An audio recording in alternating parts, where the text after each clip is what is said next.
Dugaya pud mang responde ani mga bombero mo nang kasagaran nato madungog during sa sunog, labi nagnay mag Facebook live. Pero ang dakong pangutana ana manggod, unsa ang imong gibuhat pagka na ay sunog nga nahitabo?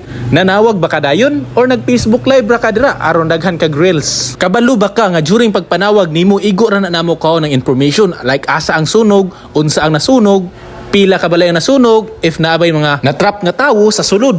After na mo makuha mga necessary nga information, diretso na day na mo gawas ang fire truck, mo responde na day na.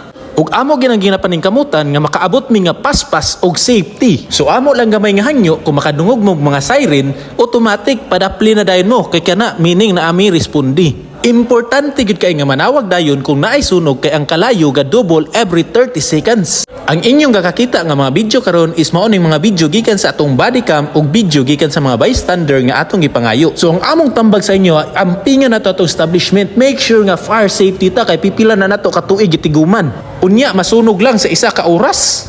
Grabe, kaluoy. Grabe.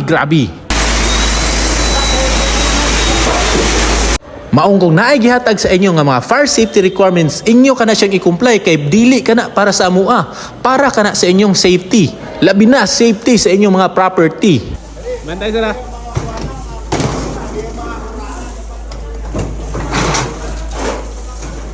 Pagkauso na itong aso.